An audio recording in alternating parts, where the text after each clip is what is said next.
नमस्कार साथियों।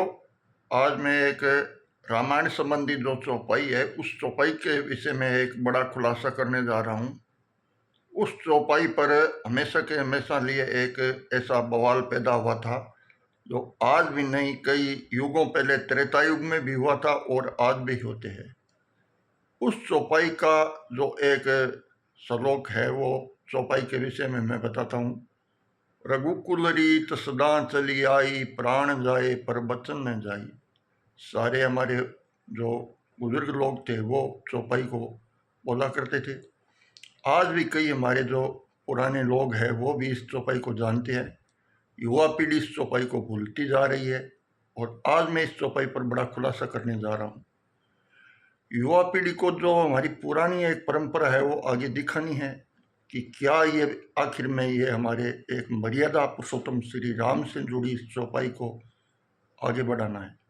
लेकिन इस चौपाई में क्या बवाल पैदा हुआ था इसके विषय में मैं थोड़ी चर्चा करने जा रहा हूँ। आखिर इसकी सच या झूठ है क्या, हमने जैसी सुनी है वैसी आपके साथ मैं आज ये रखूँगा। एक बार ऐसा हुआ कि इस चौपाई के विषय में कई बार ऐसा बवाल ऐसा हुआ कि यह चौपाई आखिर शुरू कहाँ से हुई, तो इसका कोई बड़ा खुलासा नहीं निकला। जब दशरथ एक कैकई को 2 वरदान देते हैं उस टाइम में भी यह चौपाई का अर्थ आगे आया था कि रघुकुल रीत सदा चली आई। हमारे रघुकुल में दशरथ कहते हैं कैकई को एक ऐसी रीत सदा चली आई है, प्राण जाए पर बचन न जाए।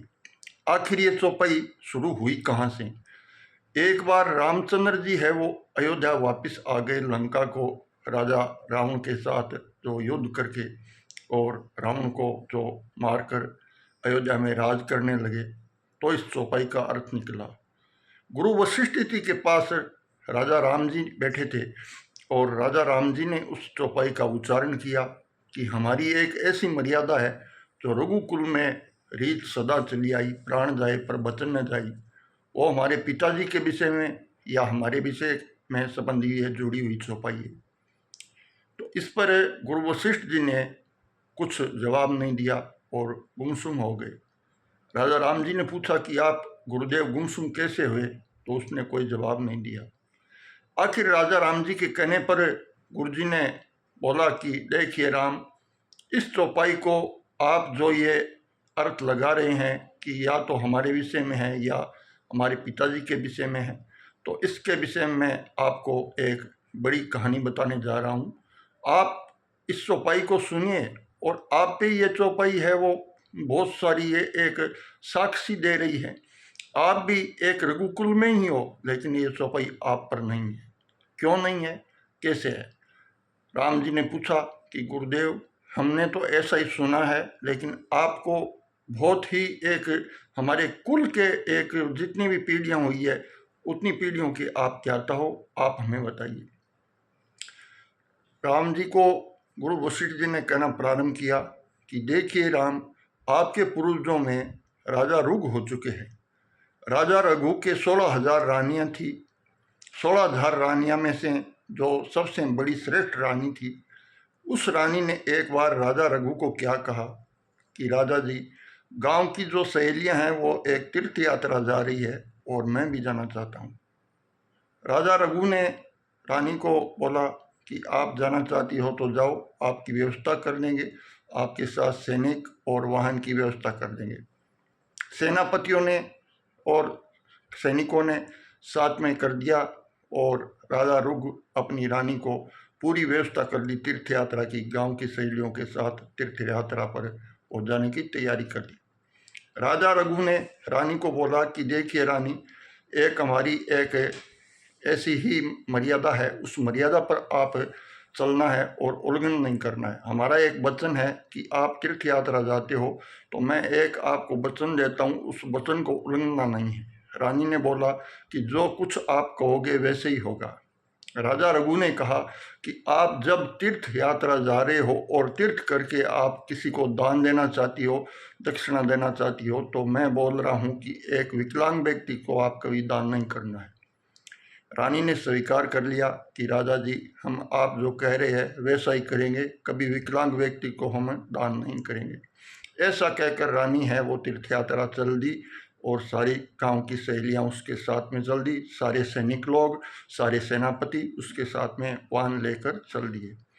सारे तीर्थ करने पर जहाँ भी तीर्थ करती वहाँ रानी जब तीर्थ के जो नहाने के बाद बाहर निकलती, घाट से बाहर निकलती, तो एक विकलांग व्यक्ति, एक आंख से काना व्यक्ति एक घाट पर एक ही मिलता था।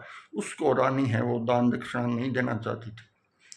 कई बार जो अपने दूसरे घाट को चेंज करके नहाकर निकलती थी और कोई नहीं वहाँ पर व्यक्ति मिलता, वो भी एक काना व्यक्ति रानी को मिलता था और रानी है वो उस पर नजर जाती और वहाँ से वो दान पुण्य करना टाल देती थी। सारे तीर्थों में रानी है वो अपना स्नान करके वो घाट से बाहर निकलती है और वही काने जो व्यक्ति है वो सामने मिलते हैं। ऐसा करने पर सारे तीर्थ हो गए, लेकिन वही वो मिलते रहे और आखिरी में जो तीर्थ करने जहाँ पर स्नान करने गई वहाँ पर बाहर निकली तो वही व्यक्ति थे।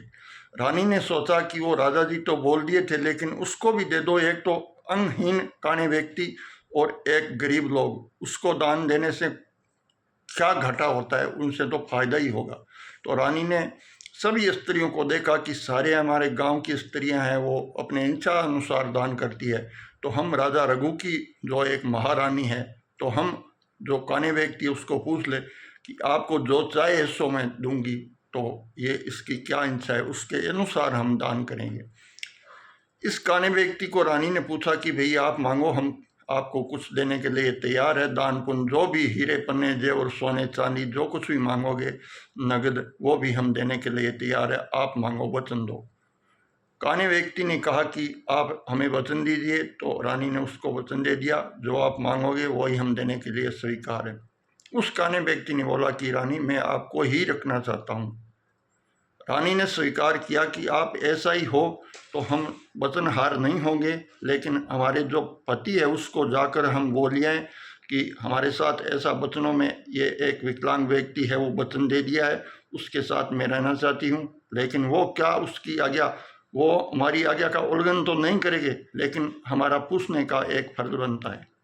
काने व्यक्ति ने बोल दिया कि मैं यहाँ पर ही मिल जाऊँगा और आप जाकर पूछिए और आप आ जाना। रानी ने वापस गांव आए और आने के बाद रघु को पूछा, रघु ने पूछा रानी को कि बोलिए रानी कैसे तीर्थ यात्रा कैसे रही आपकी। रानी ने कहा कि बहुत अच्छी रही। तो और क्या क्या दिया, दान में क्या क्या दिया, कैसे कैसे स्वीकार किया। राजा रघु तो वो जानते थे कि जैसे होनहार है वो टलती नहीं है, लेकिन रानी ने उसको एक रानी की उदासी देखकर वो पूछने लगे। तो रानी ने क्या बोला, राजा जी मैं आपका नियम का उल्लंघन नहीं करना चाहती थी, मैं जहाँ स्नान करती थी वहाँ पर ही जब बाहर निकलती थी वो ही एक विकलांग काना व्यक्ति वो बाहर घाट पर तैयार मिलते थे, और मैं जहाँ दूसरे घाट को चेंज करके स्नान करने जाती वहाँ पर भी वो भी तैयार मिलते थे। ऐसा करते करते मैं अपना वो सारा वो फर्ज है वो निभा चुकी थी, लेकिन सारे घाटों में वही वो एक विकलांग व्यक्ति मिलते थे। उसके बाद मैंने सोचा कि क्या ये है तो आखिर विकलांग ही क्या होता है, तो मैंने उसको वचनों में दे दिया और उस वचनों में वो मैंने रखना स्वीकार कर लिया। अब मैं क्या करूँ, आपकी आज्ञा क्या है वो बताइए। राजा रघु ने बोला कि रानी देखिए मैं जाता हूँ आपके साथ में, नहीं तो हम वचनहार होंगे, उसका वचन भी सत्य करेंगे और आपको भी नहीं देंगे। ऐसा कोई जो भी उपाय है मैं खोजना चाहता हूँ। राजा रघु ने 16,000 रानियाँ अपने साथ में लेकर और जो महारानी थी उसको साथ में लेकर जहाँ गए जहाँ रानी है वो एक काने व्यक्ति को वचन दिया था उसी तीर्थ पर, और जाकर उसी घाट पर गए तो यहाँ पर वो काने विकलांग व्यक्ति बैठे थे। वहाँ जाकर राजा रघु ने पूछा कि भाई आप जो भी वरदान में ये रानी को स्वीकार किया है, तो ये तो सबसे सर्वप्रथम मैं रानी से जो पानी ग्रहण किया था और सबसे ज़्यादा आयु में ये रानी है। उनके बाद 16,000 रानियाँ में जो एक पानी ग्रहण करके जो ब्याह शादी करके लाया था वो रानियाँ आपके सामने हैं। उनसे जो भी नौजवान कोई ऐसी रानी है वो आप ले सकते हो, और ये तो सबसे बड़ी आयु में भी बड़ी है, उसको क्या ले रहे हो आप। ऐसे उस विकलांग व्यक्ति को बोला तो विकलांग व्यक्ति ने राजा रघु को भी बोला कि आप मैंने वचन दो पहले। राजा रघु ने भी उसको वचन दे दिया कि जो आप जिस रानी को आप मांगोगे वो भी आपके लिए तैयार है, स्वीकार है। उस काने व्यक्ति ने वचन लेकर राजा रघु को बोला कि मैं जो ये 16,000 रानियाँ हैं वो सारी की सारी लेना चाहता हूँ। राजा रघु ने 16,000 रानियों का त्याग कर दिया और उस काने व्यक्ति को, विकलांग व्यक्ति को रानियों को दान में दे दी और वहां पर आप स्वर्गलोक को चले गए। रघुकुल रीत सदा चली आई, प्राण जाए पर बचन न जाए। आखिर मैंने जैसी शास्त्रों में, कथाओं में, पुराणों में जो बात मिली है वो मैं आपको बताई हूँ। वीडियो को दोस्तों ज़्यादा से ज़्यादा शेयर करना है, लाइक सब्सक्राइब करना है। हमारी जो पुरानी परंपरा के, पुरानी मर्यादा के जो एक पुरानी संस्कृति है वो लुप्त होती जा रही है। इसके विषय में जो ये पुरानी चौपाई है वो आगे आप वो करे और लोग शेयर करते रहिए कि रघुकुल रीत सदा चली आई, प्राण जाए पर वचन न जाए। अपना वचन है वो सत्य करना एक बार ही फर्ज बनता है।